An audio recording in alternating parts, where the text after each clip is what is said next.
markiina la doorto saddexdeena guddoon hawshii ugu horreysay oo aan qabano waxay ahayd annagoon seexanin inaan ka fakarno what's next maxaa ku xiga hadda alxamdulilah waxaan garwaaqsanay galmudug guddoonkeeda inuu qof walba iska dhex arko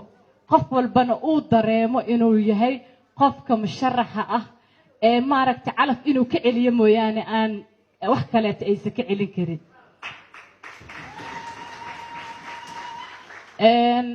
markiina la doortay ilaa hadda saddexdeena waxaan seexanay 3 saacadood hadday ugu badan tahay oo weliba subaxi ah aan ahayn habeenkii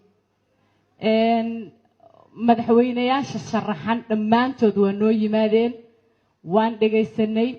waxa ay ka cabanayaan 3 su'aalood ayuu guddoomiyuhu weydiinayay annagana aan nood ka qaadanaynay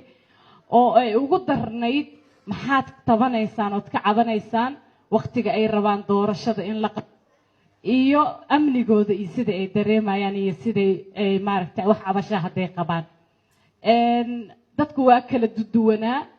waqtiyo kala duwan ayay jecel yihiin in la qabto qaar baa waxay ku leeyihiin 4 bariye nagu dhaafin qaar waxay ku leeyihiin 3 isbuuc ha qaadato qolo kale waxay ku leedahay 10 bari waxba dhibo kuma qabno qaar waxay yiraahdeen xildhibaanada maba aragno qaar kale waxay yiraahdeen maxaa la yiraahdaa annaga waxaan dareemaynaa in maaragtay meeshaas sinaani aysan jirin kuwa kale waxay leeyihiin annaga waa ku faraxsanahay sidii u socdaan qofba si ayuu dareemayaa laakiin markii dambe waxaa guul oo idinkugu bishaareynaya inay iyaga dhan wada aqbaleen wixii annaga aan soo gudoomin oo kaligiis aan qof gooniya loogu shaqayn doon xaqiiqatan maanta sidaad ogtihiin waxaan ku dhawaaqnay guddiga hawshaas qaban lahaa oo baarlamaanka matali lahaa 89 qof kulligeen ma wada howlgeli karno aqoon ayaa loo baahan yahay waxaan diyaarinay dad guddiga oo hawshaas qaban doono oo aan qiyaasayna inay maaragtay hawshaas firfircooni ay u qaban doonaan dadka ay matalaan ama se maaragtay ummadan